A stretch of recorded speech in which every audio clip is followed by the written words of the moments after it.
영남임상 초음파 연구의 총무 백유한입니다. 예, 오늘 날씨가 참 따뜻하고 좋습니다. 이런 날씨에도 오늘 이렇게 공부하기 위해서 현장에 많이 참석해 주시고 온라인으로도 많이 참석해 주셔서 매우 감사하게 생각합니다. 오늘 강의는 총 2강으로 오른쪽 복부 통증에 대한 강의입니다. 첫 번째 강의는 바른송내과 이승현 원장님께서 우하복부 통증에서의 초음파 활용에 대해서 해주시겠고, 두 번째 강의는 우리내과 손준영 원장님께서 우상복부 통증에서의 초음파 활용에 대해서 말씀해 주시고, 마지막으로 박선우 원장님께서 증례 발표해 주시겠습니다. 그럼 먼저 이승현 원장님께서 발표해 주시겠습니다.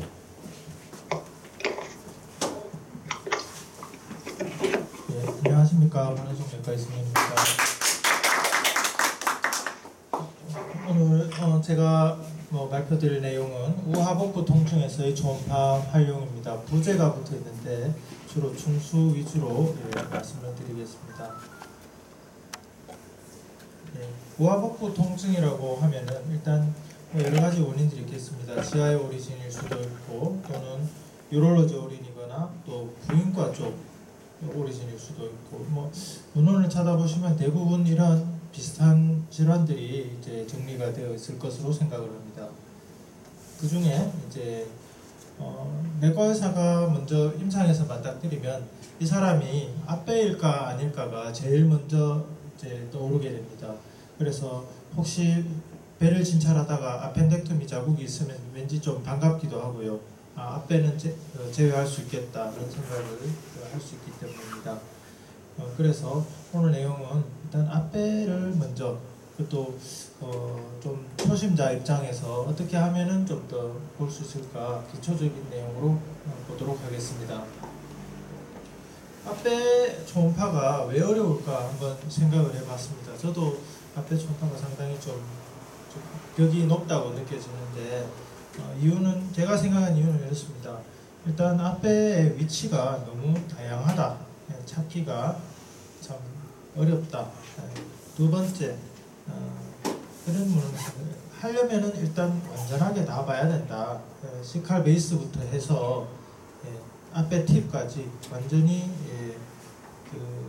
전 앞배 자체를 다 확인해서 인플레메이션이 있는지 없는지 확인을 해야 된다. 간혹 가다가 보면 시칼 베이스에만 인플레메이션이 있거나, 또는 앞에 팁에만 인플레메이션이 있는데 이걸 놓치고 지나가는 일이 있어서는 안 되겠습니다.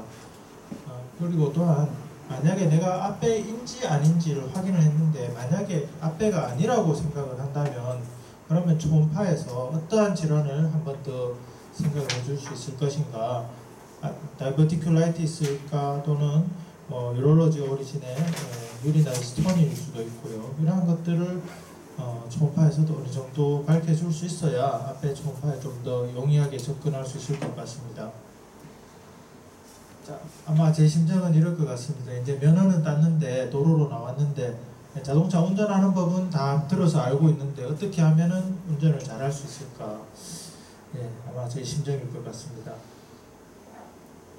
자, 앞배 초음파는 문헌에 따라 다양합니다. 우리 김대현 원장님 책에도 보면은 책에 보면은 아마 펠빅 타입이 제일 많은 것으로 되어 있고, 그 다음에 서브시칼이나 포스트 일리알 타입이 많은 순서로 되어 있고, 심지어 앞배가 아니라 시컴조차도 우상복부에 가서 박혀 있는 수도 있고, 펠비스에 뭐 있는 수도 있고, 심지어는 사이누스 임벌수스 같은 경우에는 왼쪽에 가 있을 수도 있기 때문에 참 알기가 어렵습니다. 앞의 위치에 대한 연구자에 따라서 빈도도 상당히 차이가 많이 나는 게 현실입니다. 그래서 앞에 다른 연구를 보면 아마 문헌상에서 제일 오래된 연구 자체는 1933년에 이제 아마 해부학적으로, 그 당시에는 소노나 CT라든가 없었기 때문에 아마 부검예를 해서 분석을 한 자료를 보면은 이때는 파라콜릭이나 레트로콜릭이 제일 많은 것으로 되어 있고, 두 번째가 이제 펠빅 타입이 두 번째로 발표되어 있습니다. 하지만 지금같이 이제 여러 가지 CT와 같은 모델리티가 발달되고 이를 위한 연구에서는 이거는 우리나라의 연구입니다만 타입 3가 레트로 시칼이거나 레트로 콜릭 타입이 제일 많다. 또한 두 번째가 이제 그 소아스 머슬 위쪽으로 주행하는 파라시칼이거나 포스트 일리알 타입이 두 번째로 연구되고 있어서 앞선 우리 그 김대현 원장님의 저서에 나온 연구와는 조금 다시 또 차이가 있습니다.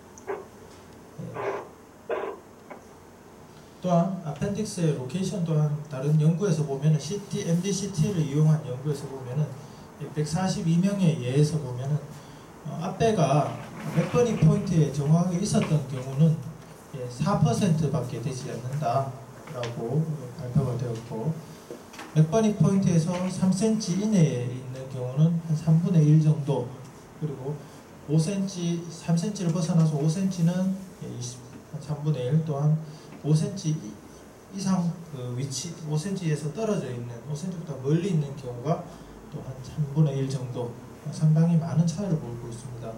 이는 처음에 저희들이 초음파를 할 때 어느 부위부터 볼 것인가, 당연히 맥시멀 텐더 포인트부터 봐야 되겠지만 초음파를 할 때 어느 정도 어느 부위부터 볼 것인가가 또 중요한 문제가 되겠고, 또한 서전이 수술을 할 때 3cm 이상의 거리가 수페로 인피리어 디스턴스가 3cm 이상 차이가 나게 되면은 앞배가 서전들이 인시저를 넣는 방법이 좀 달라질 수 있다라고 발표를 하고 있습니다.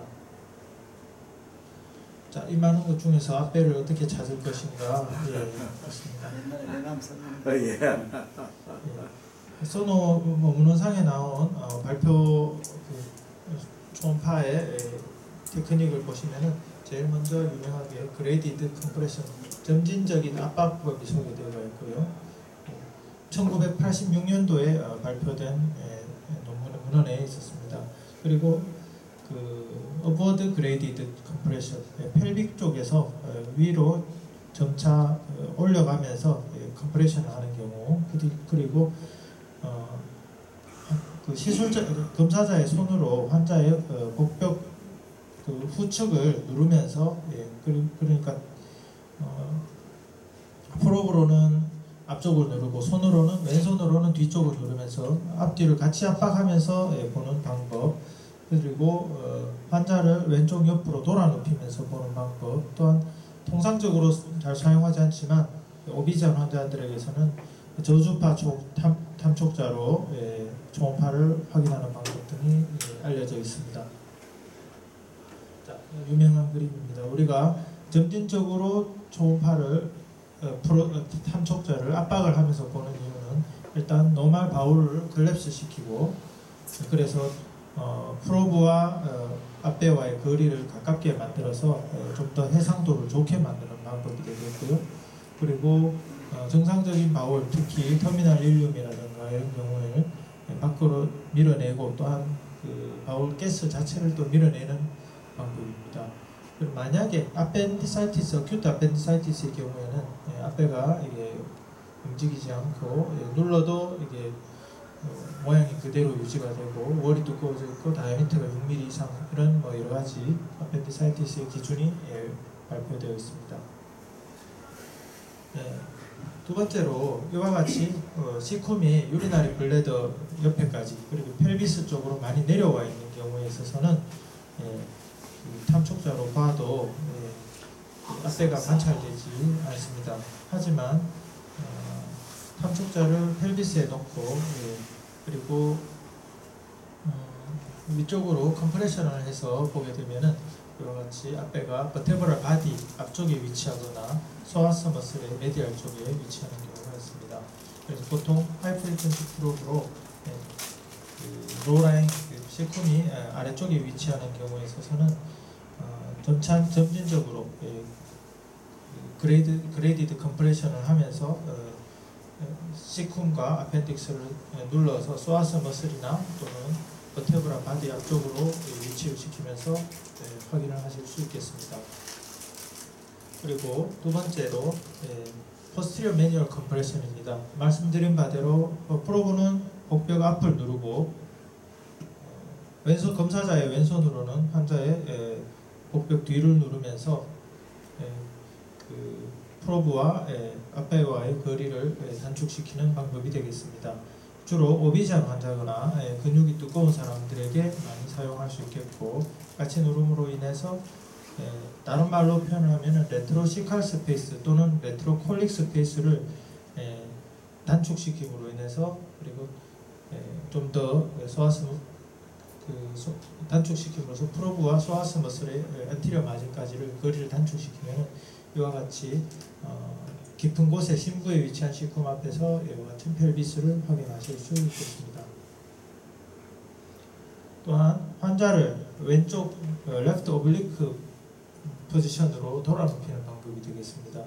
이렇게 한 경우에는 주로 앞배가 시쿰 뒤쪽으로 레트로시칼 아펜딕스에서 유용한 방법이 되겠고, 환자를 돌아 눕히면서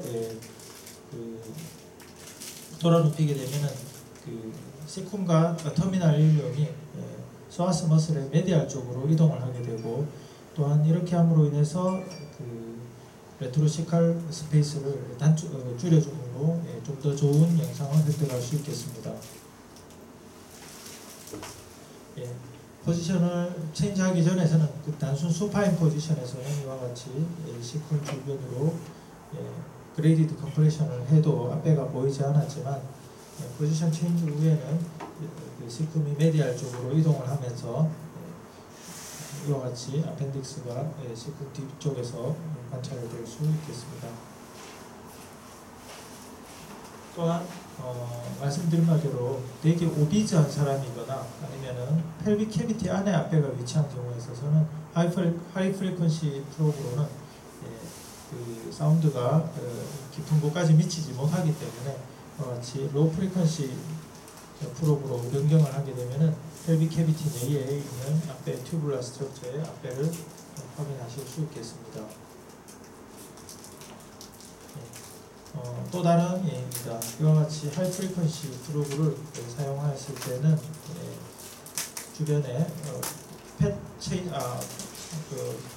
인필트레이션밖에 보이지 않았지만은 로우 프리퀀시 주로 5MHz 이하의 로우 프리퀀시 울트라 사운드로 보았을 때는 이와 같은 펠빅 캐비티 내에 플루이드 컬렉션과 함께 팻 인필트레이션과 함께 앞배를 확인하실 수 있겠습니다. 다른 문헌을 한번 찾아보았었는데 예전에 나온 문헌 중에 3단계로 초음파를 하면은 좀 더 좋다.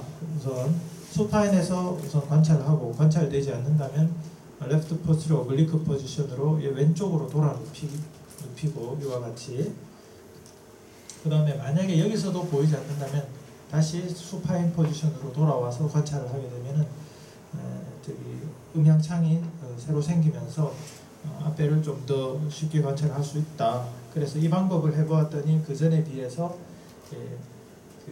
앞배가 관찰되는 소노상에서 보이는 경우가 이와 같이 52%로 늘었고, 또한 CT를 소노를 했음에도 불구하고 CT를 다시 한 번 더 찍어야 되는 경우가 절반 가까이 줄어들었고, 그리고 소노만으로 아펜디사이티스를 진단하는 경우도 약 85% 이와 같이 좀 더 증가된 정확도를 보여서 한번 다들 이렇게 하고 계실 것이라, 문헌상에 문헌을 안 보셔도 아마 이렇게 생각하고 계실 것이라 생각합니다. 노말 앞배는 어떻게 초음파에서 보일까 한번 보도록 하겠습니다. 이와 같이 정상적인 앞배는 여러 가지 층 구조가 유지되어 있고 길쭉하게, 그리고 팁은 막힌 구조를 보여주고 있습니다. 이를 트랜스버스 섹션으로 관찰하게 되면은 이와 같이 약간의 타원형 오보이드 쉐입을 확인하실 수 있습니다. 아펜디사이티스에서 프라이머리 사인으로 관찰되는 것들은 여러 가지 있지만 제일 우선적으로 맥시멀 아우터 다이아미터, 전벽에서 후벽까지의 세로자 투 세로자까지 확인을 해서 6mm 이하가 정상인데 6mm가 넘어가게 되면 아펜디사이티스 가능성이 있고, 그 기준을 7mm로 두게 되면 좀 더 정확도가 올라가게 되고 보통 6mm 이상에서 6, 7, 8mm까지는 약간 애매하다라고 볼 수 있겠습니다. 그리고 맥시멀 텐더 포인트에서 앞배가 두꺼워져 있는 소견을 확인하실 수 있고 그 앞배 위에서 프로브로 압박을 해도 앞배 모양이 오보이드 쉐입이 아니라 라운드 쉐입을 유지하게 되겠고 때로는 큰 그 아펜디콜리스가 관찰되기도 합니다. 만약에 위소견만으로 좀 애매하다 싶을 때는 컬러 도플러를 이용하면 앞배 주변으로 해서 앞배 주변으로 해서 베스큘러리티가 증가되는 것을 확인하실 수 있겠고요. 만약에 이러한 베스큘러리티가 떨어져 있다든가 또는 증구소가 이게 소실된 경우에는 갱그레너스 체인지가 왔는 것으로 확인할 수 있겠습니다. 앞배 자체가 아니라 그 앞배 주변 조직의 여러 가지 변화들을 살펴보면은 앞배 주변 조직에서도 팻 인필트레이션으로 인해서 하이퍼 에코익하게 보이게 되겠고 때로는 플루이드 컬렉션이나 앱세스가 관찰되기도 하고 당연히 림프노드가 커져 있겠고 앞배 주변으로 플루이드 컬렉션을 확인하실 수 있겠습니다. 반면 앞서 말씀드린 바 내용을 한번 다시 요약해 보았습니다. 앞배를 아펜디사이티스냐 아니냐 확인할 때는 끝에서 끝까지 아마 상복부 초음파할 때도 from end to end라고 하는데 아마 앞배에도 적용될 수 있을 것 같습니다. 만약에 앞배에서 아펜디사이티스 초음파를 했는데 폴스 네거티브가 나왔다. 일단 원인은 경험 부족, 실력 부족이 제일 먼저겠고 이런 경우에 있어서는 좀 더 열심히 공부해보는 방법이 해결책이겠죠. 두 번째로는 만약에 아주 숙련된 검사자가 검사를 했음에도 불구하고 폴스 네거티브가 나오는 경우에 있어서는 환자의 그 앞배 위치가 보기 어려운 곳에 있었다. 베트로시칼이나 펠비스에 있었다든가 아니면 환자가 되게 오비스였다든가 이런 경우들이 꼽히고 있고 또한 팁에만 있는 앞배가 아주 포칼하게 있는 경우에 있어서도 역시 놓칠 수 있겠고 이미 갱그리너스 체인지가 와서 앞에 맥시멀 다이아미터라든가 그 중구조가 이제 파괴된 경우에 있어서는 또 앞배를 놓칠 수가 있겠고 그리고 이미 포퍼레이션 된 경우에 있어서도 당연히 맥시멀 아우터 다이아미터가 이제 줄어들어서 놓칠 수 있다. 이러한 경우들이 이제 폴스 네거티브의 원인으로 알려져 있습니다. 폴스 파지티브의 경우에 있어서는 터미널 일리움을 잘못 알고 앞배로 생각을 했다든가 아니면은 이러한 다른 튜블러 스트럭처들을 앞배로 오인한다든가 하는 경우가 있겠고요. 또한 아펜딕스 자체의 인플러메이션이 아닌 다른 원인에 의한 그 인플러메이션이 앞배에 있었는데 예를 들어서 크론 디지즈 일부에서는 아펜디큘러 인발브먼트를 하는 경우도 있을 수 있겠고요. 엔테로콜라이티스라든가 다른 튜머러스 컨디션에 의한 경우 월티크닝을 앞배로 오인한다든가 또는 페리토나이티스 이런 경우에서도 역시 그 앞배로 잘못 오인하는 경우가 있을 수 있다고 합니다. 맥시멀 아우터 다이아미터는 말씀드린 바대로 장막층에서 장막층까지를 확인을 하셔야 되겠고 보통 6mm 이내지만은 중수염일 경우에는 7mm 이상 6, 7mm 사이는 이퀴버컬 존이긴 한데 만약에 이 맥시멀 아우터 다이아미터만으로 앞배를 진단하기 어려울 때는 다른 세컨드리 체인지 예를 들어서 도플러 초음파를 해서 베스큘러리티가 증가되어 있다든가 다른 그 팻 인필트레이션이 있다든가 이런 것들을 관찰하시는 게 좋겠습니다. 타겟 사인이라고 해서 안에 그 이와 같이 타겟처럼 보이는데 내부에 그 플루이드라든가 이게 앞배 안에 컨텐트가 들어있고 그 밖에 이제 뮤코자, 서브뮤코자가 하이퍼에코익 링을 형성하고 있고 머슬 레이어는 당연히 하이포에코익하게 보이게 되겠습니다. 그래서 이와 같이 타겟 사인이 관찰되면 또 앞배를 시사하는 소견이라 할 수 있겠습니다. 당연히 인플레메이션이 생기니까 이제 월 스티크니스, 이데마이한 월 스티크니스가 생기겠고, 보통은 2mm 이내이지만은 전벽 또는 후벽에서 이와 같이 뮤코자에서 장막층까지, 세로자까지 스티크니스를 재봤을 때 3mm 이상이면은 이 또한 아펜디사이티스를 시사하는 소견이라 하겠습니다. 이와 같이 요약해서 보면은 맥시멀 아우터 다이아미터는 6mm 이상, 그리고 뮤코자 월 티크니스가 2mm 이내는 6mm 이내, 2mm 이내가 정상인데 이를 벗어나면 일단 아펜디사이티스를 의심할 수 있겠습니다. 또한 탐촉자로 눌러보았을 때 컴프레션이 되는가, 컴프레션의 모양이 찌그러질 텐데 찌그러지지 않는다면 앞배를 시사할 수 있지만 폴스 네거티브 원인으로서 말씀드린 바대로 만약에 퍼포레이티드 아펜디사이티스가 아마 퍼포레이션이 되어버렸으면 이러한 컴프레서빌리티가 있는 것으로 눌렀을 때 모양 변화가 찌그러진다고 할 수 있겠습니다. 또한 도플러를 컬러 도플러를 되어봤을 때 앞배 또는 앞배 주변에서 이게 베스큘라리티가 증가되어 있는 경우에 약 센시티비티가 한 87% 정도로 보고되고 있고, 이와 같이 베스큘라리티가 증가된 경우에 앞배를 의심할 수 있고, 도플러 시그널이 반대로 감소했는 경우에 있어서는 인트라루미널 프레셔가 이미 퍼퓨전 프레셔보다 더 커져 버렸기 때문에 퍼퓨전이 잘 안 되고 있다. 그래서 이러한 경우에서는 곧 갱그레너스 체인지가 왔거나 또는 갱그레너스가 곧 임박했다는 것을 시사할 수 있겠습니다. 분석이 있다고 아펜디콜리스가 있다고 모두 다 아펜디사이티스는 아니지만 약 30% 정도에서 아펜디사이티스 현재 30% 정도에서 이와 같은 아펜디콜리스가 관찰되게 되고, 이와 같이 컴플리케이티드 반응성이거나 괴저성이거나 천공성일 경우에 있을수록 아펜디콜리스의 분석이 빈도가 더 높아지는 것으로 알려져 있습니다.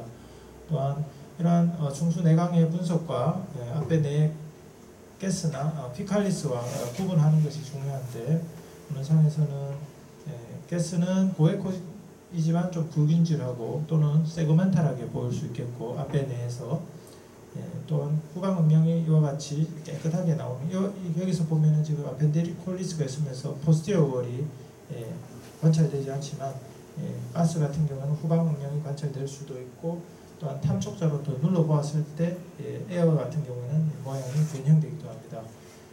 반면 또 피칼리스 같은 경우에는 이처럼 이보다는 훨씬 더 에코가 좀 떨어지는 편이고 후방 음영이 없다는 점을 들어서 아펜디콜리스와 감별할 수 있겠습니다.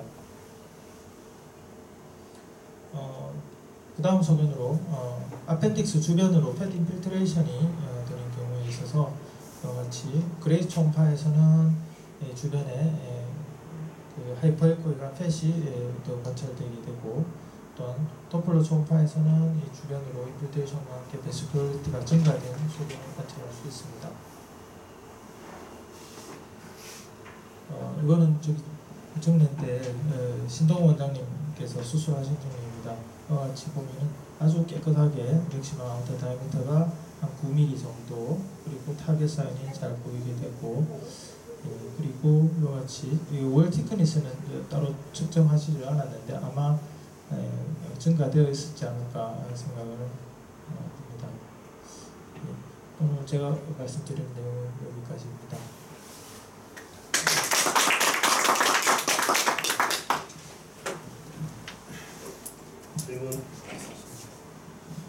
선생님, 그러면 아펜딕스를 이제 커져 있을 때 아큐트 앞배라고 진단하려고 하면 가장 키포인트 크라이테리는 세컨다리하고 프라이머리 구분하는 키포인트 크라이테리는 뭐라고 생각하십니까? 맥시멀 아우터 다이아미터겠고, 두 번째 월 티크니스를 확인하시면 되겠습니다. 근데 세컨다리 때도 사실 다이아미터가 커지고 월 시크니스가 좀 두꺼워질 수 있거든요. 그래서 제가 생각할 때는 페리아 이플랜 팻이 프라이머리 세컨다리 구분하는데 뭐 다른 다른 가능성이 제가 생각할 때는 임플란트 펫이 있으면은 일단은 세컨다리보다는 프라이머리가 더 많다고 생각이 들고 베스큘라트 증가돼 있으면은 더 그런 게 안 많겠나. 혹시 다른 생각이 혹시 있으세요? 나도 동의합니다. 그게 제일 중요한 소견이거든요. 간혹 5mm 열에 대해서도 앞에가 그 있었어요. 앞에 월에 이렇게 임플란트 펫이 그냥 앞에 월이 바스큘 증가돼 있으면은 5mm라도 크레테는 안 맞지만 5mm라도 아큐트 앞에가 있을 수 있거든요. 네, 그런 게 있을 수 있습니다. 핸드리스도 예. 소아하고 성인하고 앞에 다이메터 크라이테리언 차이가 없는 거로 예. 돼 있죠. 네. 소아가 앞에가 생각외로 크다. 이거는 보면은 시스틱 파이브로시스 같은 경우에서는 이게 앞에 자체가 다이아미터가 더 큰 걸로 되어 있는데 저도 뭐 시스틱 파이브로시스 환자는 제 기억에 아직 본 적이 없어서 그런 경우가 있다는 정도만 생각을 하고 있습니다. 저희 그 병원에서는 이제 기계가 별로 안 좋아가지고 바스큘라티가 잘 안 나오거든요. 그래서 앞에 안 그리고 바깥쪽에도 이제 바스큘라티가 잘 안 보이는데 MVI 쓰시지 않습니까? 예. 혹시 앞에 할 때 MVI 쓰면은 이제 도움이 되시는지. 그건 뭐 앞에뿐만 아니라 다이베티크라이티스나 다른 쪽에서도 혹시 사용해 보신 적이 있으신지. 앞에서 제가 사용해 본 적은 없는데 MVI도 아마 저희들 지금 뭐 아주 초창기인데 지금 우리 리브에도 보면 아직은 쓰는 용도가 한정되어 있습니다. 그래서 아마 앞배를 MVI로 디퍼렌셜 하기는 좀 어렵지 않을까 생각합니다. 디퍼렌셜보다는 이제 플로우를 확인할 때 센시티비티가 더 높을 가능성이 있어서 사용하면 좀 도움이 되지. 그 블러드 플로우를 보는 데 있어갖고 우리가 그다음 도플러 블러드 잘 안 보일 때 MVR을 해갖고 보면은 혹시 바스큘 증가가 임플란트에서 바스큘 증가가 혹시 잘 보이는지 그런 것 때문에 아마 정 교수님 질문하신 것 같은데. 잘 보이면은 기계를 한번 바꿔보고. 캐논으로. 다리 준비를 할 때 바스큘라티를 설명을 해야 되는데 케이스가 없습니다. 잘 그거 벨로시티 스케일도 낮춰보고 뭐 여러 가지 해봤는데 잘 안 되더라고요. 저 MVI 있는 이 포티스인가 데모를 해봤는데요. MVI가 되게 슬로우 플로우도 보고 이래서 그렇죠. 예. 앞에 쪽에 조금만 뭔가 움직인 게 있어도 이게 좀 자동 같은 게 스티비티가 생기더라고요. 높을 것 같고 앞에 쪽에 좀 하기 어려울 것 MVI가 저희가 그때 이제 교토에 갔을 때 예. 그때 이제 MVI 회사마다 다 나와가지고 설명을 했거든요. 그때 할 때 이제 마지막에 이제 메디슨이었는데 메디슨에서 MVI 이름이 다 다르지 않습니까? 네, 그렇습니다. 나오니까 옆에 있던 이제 일본 그 펠로우들이나 뭐 이런 사람들이 좀 비웃더라고요. 메디슨 아주 기술이 맞죠. 지금은 많이 많이 비슷할 것 같아요. 그리고 질문이 있습니다. 명강의 감사합니다. 비세라페인 중수염 아주 초기 호소할 때 어펜딕스가 정상으로 관찰될 수 있을까요? 증상이 애매할 때 1, 2주 추적 검사 후 보면 어펜딕스가 부어 있는 경우를 경험해서 여쭙니다. 어떻게 뭐 이게 초기에는 조금 얼리 어펜디사이티스 같은 경우에서는 좀 감별이 좀 어려운 것도 있긴 있던 것 같다. 그래도 좀 조견 쌤 대답해야 되겠는데요. 많이 했어요. 아니 경험 별로 없는데 얼리 appendicitis는 구분 안 되죠 뭐 정상하고 구분 안 되는데 조견 쌤 마이크로. 그 얼리 appendicitis가 있을 때는 뭐 그 저병학 텐데니스가 없으면은 초파상으로는 이제 노멀하고 구분하기가 쉽지 않을 것 같습니다. 아주 초기에는. 근데 이제 예전에 한번 김대현 쌤 강의하실 때는 그때 바스큘라리티가 좀 더 도움이 된다. 물론 기계에 따라 틀리겠지만 뭐 그거는 이제 해보면은 좀 차이가 있다. 그런 내용을 이야기하신 적이 있고 사실 실제적으로는 이제 아주 초기면은 이제 구분하기가 어렵겠죠. 그런 경우에는 이제 펠로업을 하든지 뭐 CT 찍어보든지 그렇게 해야 될 것 같습니다. 그리고 타겟 모양은 정상 어펜딕스도 가능할 것 같은데 충수형 타겟 사인과 어떻게 다른지. 타겟 사인은 그냥 컴프레션 그 노멀 앞에도 타겟 사인 볼 수 있는데 문제는 타겟 사인은 마일드 컴프레션 할 때 타겟 사인이 유지되는 것이 중요하죠. 컴프레션에도 이게 예. 납작 안 해지고 그렇죠, 그래도 그렇죠. 동그랗게 유지되면은 그게 이 앞에고 앞에. 컴프레션 되면은 그거는 아, 앞에가 아니죠. 타겟 사인 자체는 다 보이는 거예요. 그렇죠, 네, 보일 수 그렇죠. 있죠. 정상 앞에도 보이죠. 거기 이제 타겟 사인이 아니고 타겟 사인이 맞는데 거기 전제가 붙어 있잖아요. 적절한 압박에도 동그랗게 보일 때 그렇죠, 그렇죠. 설치가 돼 있습니다. 그럼 뭐 보면 앞에가 노말일 때는 타겟사에 보여도 이렇게 동그랗게 안 보이고 약간 오발하게 보입니다. 이렇게. 그렇죠. 질문이 그거로 많이 오네요. 스마트폰으로. 아니야, 두 개. 두 개. 두 개도 많이 왔습니다. 예, 고맙습니다.